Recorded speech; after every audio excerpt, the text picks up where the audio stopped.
ಸಹಿತ ಚಾಕ್ಲೇಟ್ ನುಂಗಿದ ಬಾಲಕಿಯೋರ್ವಳು ಉಸಿರುಗಟ್ಟಿ ಸಾವನ್ನಪ್ಪಿರುವ ಘಟನೆ ಬೈಂದೂರು ತಾಲೂಕಿನ ಬವಳಾಡಿ ಗ್ರಾಮದಲ್ಲಿ ಸಂಭವಿಸಿದೆ.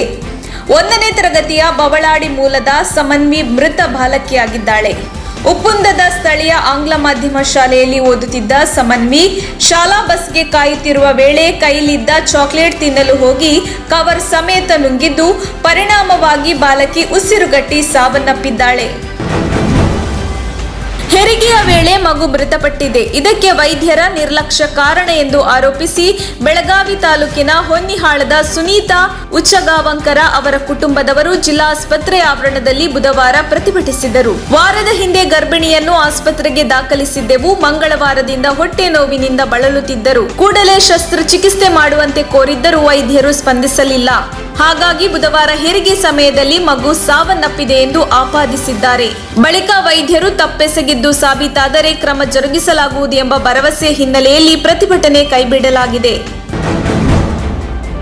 ಶ್ರೀಲಂಕಾದಲ್ಲಿ ನಡೆದ ಅಧ್ಯಕ್ಷರ ಚುನಾವಣೆಯಲ್ಲಿ ಭಾರತ ಹಸ್ತಕ್ಷೇಪ ಮಾಡಿದೆ ಎಂಬ ಮಾಧ್ಯಮ ವರದಿಗಳನ್ನು ಶ್ರೀಲಂಕಾದ ಭಾರತೀಯ ಹೈಕಮಿಷನ್ ನಿರಾಕರಿಸಿದೆ. ಅಲ್ಲದೆ ಯಾವುದೇ ರೀತಿಯ ರಾಜಕೀಯ ಹಸ್ತಕ್ಷೇಪ ಮಾಡಿಲ್ಲ ಎಂದು ಸ್ಪಷ್ಟಪಡಿಸಿದೆ.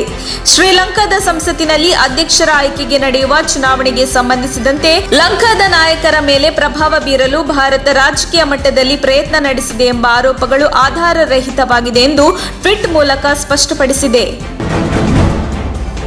ದ್ವೀಪ ರಾಷ್ಟ್ರ ಶ್ರೀಲಂಕಾದಲ್ಲಿ ನಡೆಯುತ್ತಿರುವ ಆರ್ಥಿಕ ರಾಜಕೀಯ ಕ್ಷೋಭೆಯ ನಡುವೆ ಬುಧವಾರ ನಡೆದ ಅಧ್ಯಕ್ಷೀಯ ಚುನಾವಣೆಯಲ್ಲಿ ಶ್ರೀಲಂಕಾದ ಹಂಗಾಮಿ ಅಧ್ಯಕ್ಷ ರಾನಿಲ್ ವಿಕ್ರಮಸಿಂಘೆ ಗೆಲುವು ಸಾಧಿಸಿದ್ದಾರೆ. ಶ್ರೀಲಂಕಾ ಸಂಸತ್ತಿನಲ್ಲಿ ಮತದಾನದ ನಂತರ ರಾನಿಲ್ ವಿಕ್ರಮಸಿಂಘೆ ಅವರು ಹೊಸ ಅಧ್ಯಕ್ಷರಾಗಿ ಆಯ್ಕೆಯಾದರು. ಅವರು 134 ಮತಗಳನ್ನು ಪಡೆದರು. ಎಸ್ಎಲ್ಪಿ ಸಂಸದ ಡಲಸ್ ಅಗಳಪೆರುಮೆ 82 ಮತಗಳನ್ನು ಪಡೆದರೆ ನ್ಯಾಷನಲ್ ಪೀಪಲ್ಸ್ ಪವರ್ ನಾಯಕ ಅನುರಕುಮಾರ ಡಿಸ್ಸನಾಯಕೆ ಕೇವಲ 3 ಮತಗಳನ್ನು ಪಡೆದರು.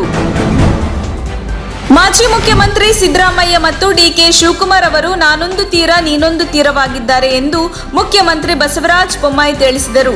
ಮೈಸೂರಿನಲ್ಲಿ ಇಂದು ಮಾಧ್ಯಮದವರೊಂದಿಗೆ ಮಾತನಾಡಿದ ಅವರು, ಡಿಕೆ ಶಿವಕುಮಾರ್ ಅವರ ಹೇಳಿಕೆಗೆ ಪ್ರತಿಕ್ರಿಯೆ ನೀಡುತ್ತಾ, ಮೊದಲು ಅವರ ತಟ್ಟೆಯಲ್ಲಿ ಏನಿದೆ ಎಂದು ಮೊದಲು ನೋಡಿಕೊಳ್ಳಲಿ, ಆಮೇಲೆ ಮತ್ತೊಬ್ಬರ ತಟ್ಟೆಯಲ್ಲಿ ಇರುವುದನ್ನು ಗಮನಿಸಿ ಎಂದರು. ಮುಖ್ಯಮಂತ್ರಿ ಯೋಗಿ ಆದಿತ್ಯನಾಥ್ ಭರ್ಜರಿ ಜಯದೊಂದಿಗೆ ಪುನರಾಯ್ಕೆಗೊಂಡ ಕೆಲವೇ ತಿಂಗಳುಗಳ ಬಳಿಕ ಭಾರಿ ಹಿನ್ನಡೆ ಅನುಭವಿಸುವಂತಾಗಿದೆ. ತಾನು ದಲಿತ ಎಂಬ ಕಾರಣದಿಂದ ಮೂಲೆಗುಂಪು ಮಾಡಲಾಗುತ್ತಿದೆ ಎಂದು ಆರೋಪಿಸಿ ದಿನೇಶ್ ಕಾರ್ತಿಕ್ ಬುಧವಾರ ಸಚಿವ ಸ್ಥಾನಕ್ಕೆ ರಾಜೀನಾಮೆ ನೀಡಿದ್ದಾರೆ.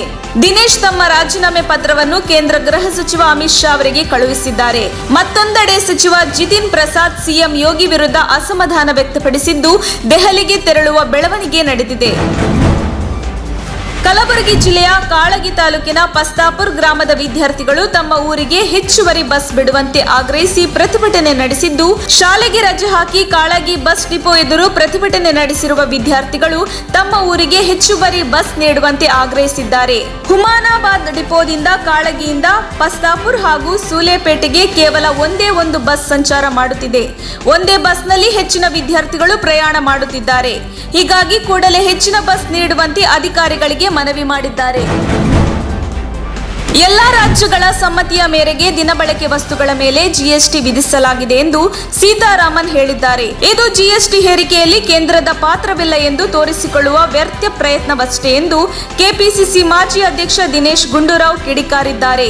ಈ ಬಗ್ಗೆ ಟ್ವೀಟ್ ಮಾಡಿರುವ ಅವರು, ಇತ್ತೀಚೆಗೆ ನಡೆದ 47ನೇ ಜಿಎಸ್ಟಿ ಸಭೆಯಲ್ಲಿ ವರಮಾನ ನಷ್ಟ ಹಂಚಿಕೆಯನ್ನು 5 ವರ್ಷ ವಿಸ್ತರಿಸಲು ಬಿಜೆಪಿಯೇತರ ರಾಜ್ಯಗಳು ಒತ್ತಾಯಿಸಿದ್ದವು. ಜಿಎಸ್ಟಿ ಮಂಡಳಿ ಈ ಒತ್ತಾಯಕ್ಕೆ ಸೊಪ್ಪೆ ಹಾಕಲಿಲ್ಲ. ಜಿಎಸ್ಟಿ ಮಂಡಳಿಯಲ್ಲಿ ಬಿಜೆಪಿಯೇತರ ರಾಜ್ಯಗಳ ಮಾತಿಗೆ ಬೆಲೆಯೇ ಇಲ್ಲ. ಇನ್ನು ಬಿಜೆಪಿ ಆಡಳಿತವಿರುವ ರಾಜ್ಯಗಳು ಮಾತೇ ಆಡುವುದಿಲ್ಲ. ಇಲ್ಲಿ ಅಂತಿಮ ನಿರ್ಧಾರ ಯಾರದ್ದು ಎಂದು ಪ್ರಶ್ನಿಸಿದ್ದಾರೆ. ಅಗತ್ಯ ವಸ್ತುಗಳ ಬೆಲೆ ಏರಿಕೆ ಖಂಡಿಸಿ ಬೆಂಗಳೂರಿನಲ್ಲಿ ಮಾಜಿ ಸಚಿವ ರಾಮಲಿಂಗಾರೆಡ್ಡಿ ನೇತೃತ್ವದಲ್ಲಿ ಬಿಜೆಪಿ ಸರ್ಕಾರ ವಿರುದ್ಧ ಘೋಷಣೆ ಕೂಗಿ ಆಕ್ರೋಶ ಹೊರಹಾಕಿದ್ದಾರೆ. ಕೋರಮಂಗಲದಲ್ಲಿರುವ ಜಿಎಸ್ಟಿ ಕೇಂದ್ರ ಕಚೇರಿ ಮುಂದೆ ಧರಣಿ ಕುಳಿತ ಕಾಂಗ್ರೆಸ್ ಕಾರ್ಯಕರ್ತರು ಅಗತ್ಯ ವಸ್ತುಗಳ ಬೆಲೆ ಇಳಿಸುವಂತೆ ಹಾಗೂ ಜನರ ಬದುಕಿಗೆ ಮಾರಕವಾದ ಜಿಎಸ್ಟಿ ವಾಪಸ್ ಪಡೆಯಿರಿ ಎಂದು ಆಗ್ರಹಿಸಿದ್ದಾರೆ. ಹಾಲು ಮೊಸರಿನ ಮೇಲೆ ಜಿಎಸ್ಟಿ ಹಾಕುವುದು ಅವಮಾನ ಅಲ್ವಾ? ಮಕ್ಕಳು ಕುಡಿಯುವ ಹಾಲಿಗೂ ಜಿಎಸ್ಟಿ ಹಾಕ್ತಾರೆ ಅಂದ್ರೆ ಏನು ಹೇಳೋದು? ರೈತರಿಗೆ ಪ್ರೋತ್ಸಾಹ ಧನ ಕೊಡಿ, ಆಮೇಲೆ ಜಿಎಸ್ಟಿ ಹಾಕಿ ಎಂದು ತುಮಕೂರು ಗ್ರಾಮಾಂತರ ಶಾಸಕ ಡಿಸಿ ಗೌರಿಶಂಕರ್ ಹೇಳಿಕೆ ನೀಡಿದ್ದಾರೆ. ಬಿಜೆಪಿ 25 ಎಂಪಿಗಳಿಗೆ ತಾಕತ್ತಿಲ್ಲ. ನಾವು ಹೋರಾಟ ಮಾಡಲು ಹೋದ್ರೆ ಭ್ರಷ್ಟಾಚಾರಿ ಹಾಗೂ ದೇಶದ್ರೋಹಿಗಳು ಅಂತ ಪಟ್ಟ ಕಟ್ಟುತ್ತಾರೆ. 2023ರ ಚುನಾವಣೆಯಲ್ಲಿ ಜನರು ಉತ್ತರ ಕೊಡುತ್ತಾರೆ ಎಂದರು.